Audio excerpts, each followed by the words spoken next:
heavyweight champ, me, but I couldn't do it all alone.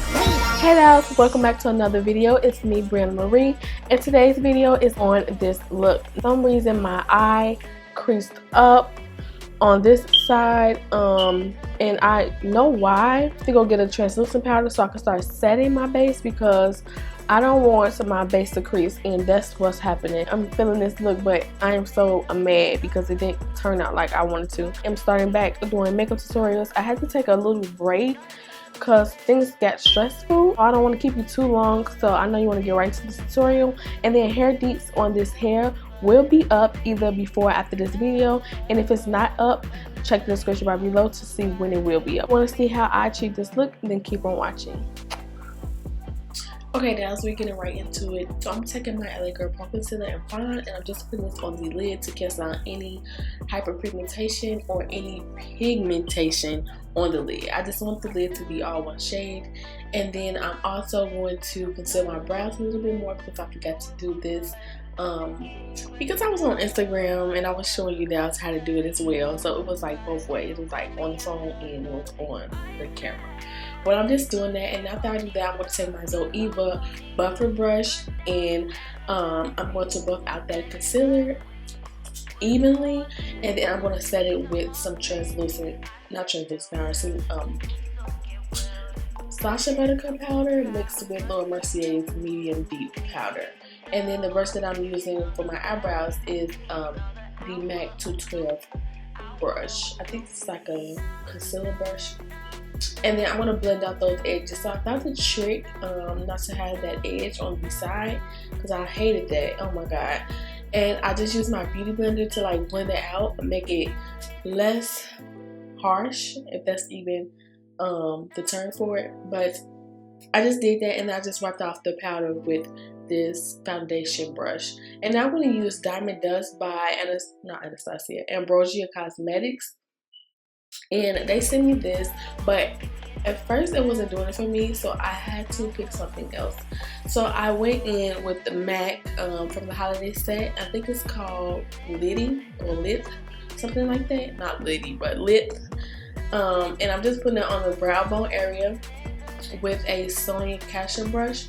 And I'm trying to name all the brushes because that's what you all need when you're properly applying the eyeshadow. You need that brush to apply the eyeshadows. You need those blending brushes, especially the blending brushes. So right here I'm taking my BH Cosmetics brush. I don't know if this is available, but let me know in the comment section below if this brush is still available. It's like their fluffy brush because I got it like in 2014. So this is their fluffy brush, and then I'm taking my MAC 224 brush. I think that's what it's called. And then I am going in under that shade that I put down, which is Anastasia Beverly Hills Carmel. I always love using that shade because it's a good transition shade. And then I'm taking that right in the crease, but not so much deep in the crease. And I'm just taking that and I'm blending out the shadows. So these brushes will do the job for you. There's no easier way to say how to blend out a shadow. These brushes will blend out the shadow for you. And if you pick up a lot, they will blend it out to the point where it's like you did, like, oh my god, I messed up, I put too much on. No, these brushes are the best.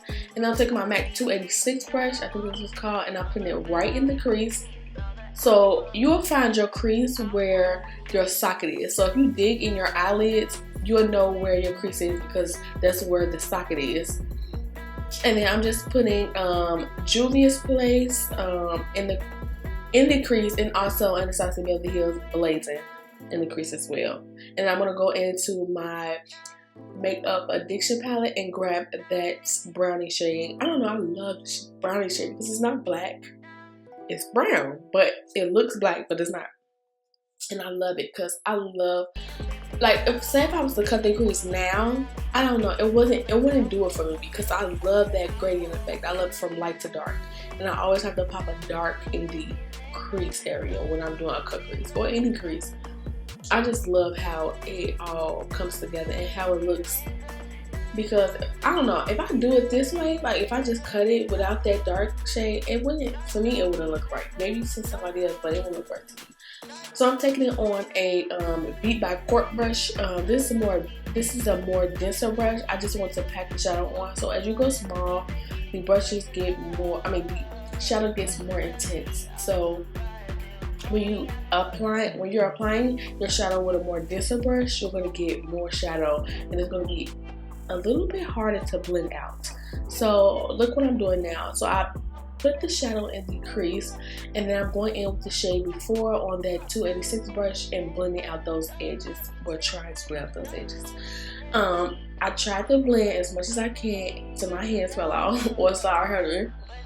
So I just did that, and I am now about to cut the crease with Ambrosia Cosmetics IFX base. Now I tried to use Beauty Bakery's white base, but some reason it was like kind of stiff, and I didn't feel like really picking the product up. But I will try them on camera next time, because I want to see how they work and if they crease or not. I mean, the Ambrosia Cosmetics did crease to me, but then I don't know, as you start using it, I'm gonna stick them in the freezer. I'm gonna stick it in the freezer and see how it does. But I don't know, it starts getting like, kind of starts getting like the NYX. It's not like the NYX, but it starts to get like it. Like it started creasing on me. I don't know what was going on there, but I hated that. And I'll let it sit for a little minute so that it can dry. So with cut creases, you want to start from the inner tear duct, and then as you go up, you go around. You're going with the eye shape. I don't know, it's so hard to explain how to do cut crease.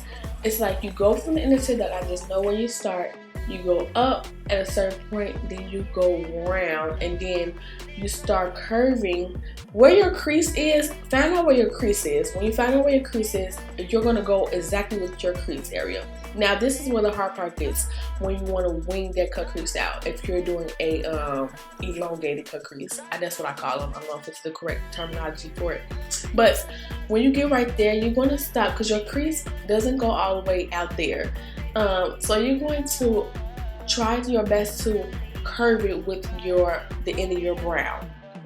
That's what you're going to do, and then you're going to blend downwards like you're blending concealer, because everything is going to be covered up when it comes to that part. So you're just going to wing it towards your eyebrow.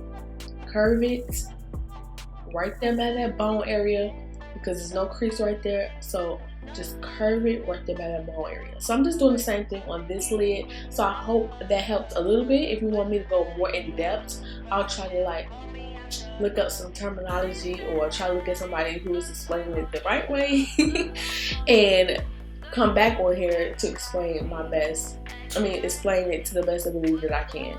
I'm just doing the same thing to that lid. I'm just taking it from the inner tear duct, curving it, going with my crease, and then there's no bone on the outer V area, so I'm just going along with my brow, keeping it low but going along with my brow, and then blend it down, because all of that is going to be covered up on the ends. So I'm just trying to see if they look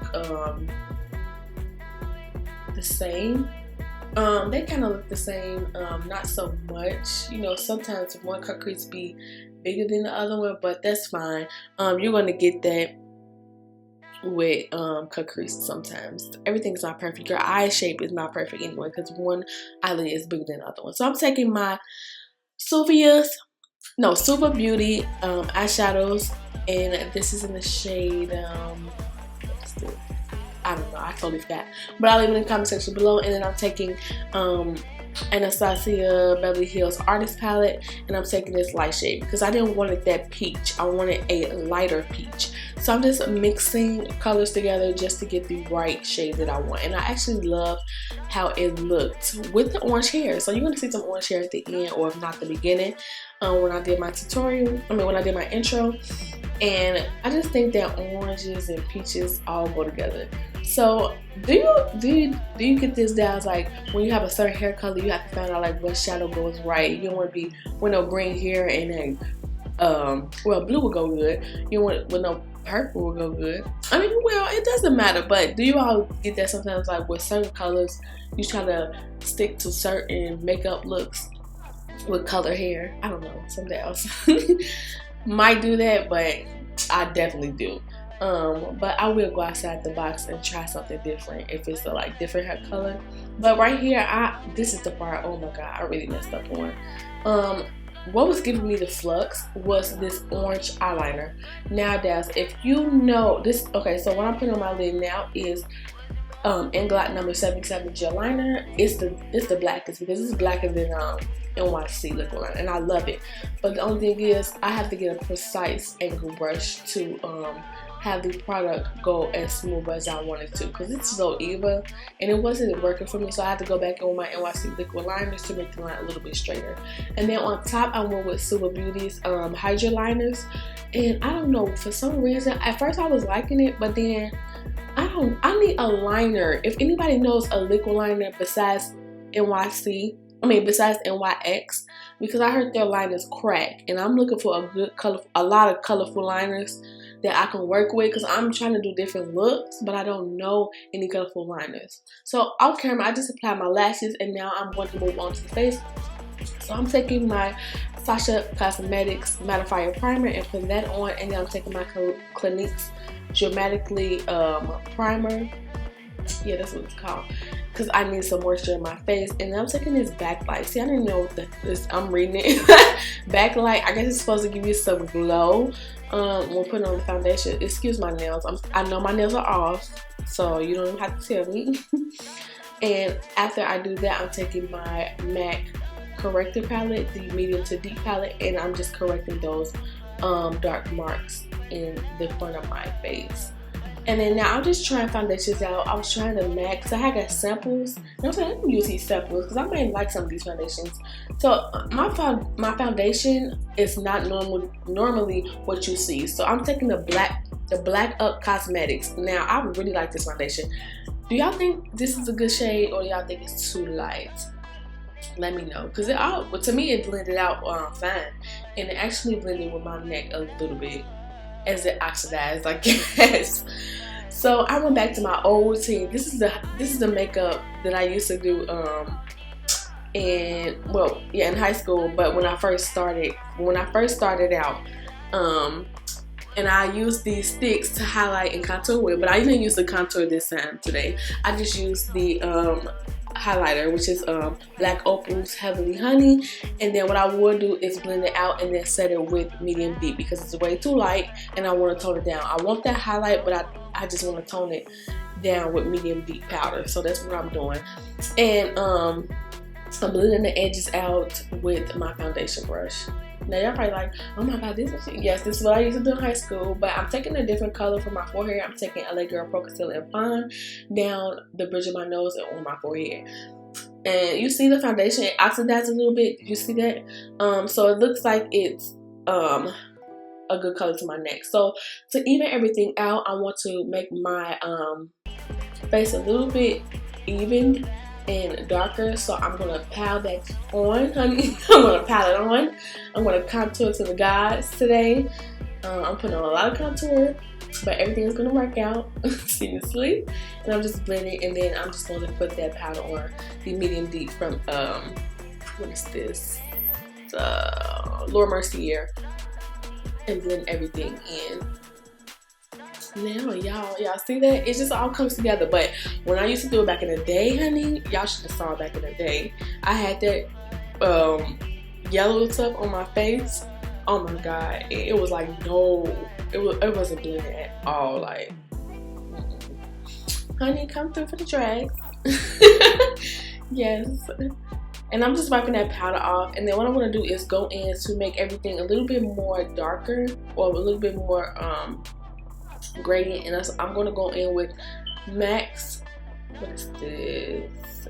They're loose foundation, so I am extra full coverage, y'all. I'm full coverage to the guys. So I went in with foundation, and I went with powder foundation, and powdered my life away. So I went in with Anastasia Beverly Hills contour kit, and I'm going to use a darker shade. I think it's called Carrot. And I'm going to contour a little bit with that. I'm going to spray my face because it was kind of powdery a little bit. And then what I'm going to go in with is the highlighter. So I did use also to contour a little bit more was that Tarte's palette that I have in my hand, the one by Makeup by Shayla, and I use that contour shade to deepen up the contour a little bit more. And now I'm going in with Ambrosia Cosmetics Sun and Glow highlighter, and I actually like this highlighter, but it was like too yellow. It wasn't giving more of a goldish tone to me, but I guess the glow is looking through, honey. I didn't use any blush, so I just contoured to the guys. That's it. So everything went good, and I just put a little bit on my nose. Everything came in and was looking tremendously. I love how it turned out, and I love how it looked. So I always put black, the traditional, in my waterline. So I was like, let me switch it up. I put NYX Milk Jumbo Pencil in the waterline, and then what I'm doing is taking Blazin by Anastasia Beverly Hills and putting it on the lower lash line. I love how that look gives me an open eye. I love it. And I smoked it out a little bit towards the wing liner. I mean, not towards the wing liner, towards the cut crease area where it's winged out towards the end of the brow. I'm just taking this on a Sigma brush. I don't like Sigma brushes. I can't get. I kind of regret ordering Sigma brushes. I really don't like them like that. And then I'm taking some MAC, not setting spray, MAC Fix Plus spray, and then I'm taking some setting spray by L'Oreal. And then what I'm doing now is taking Chestnut Pencil, and I am lining my lips. And then what I'm going to do is take MAC's Uncontrollably lipstick, and then I'm going to take Dose of Color Supernatural lipstick. And that's it for this story, guys. So I hope that you enjoyed, and I'll see you now at the ending part.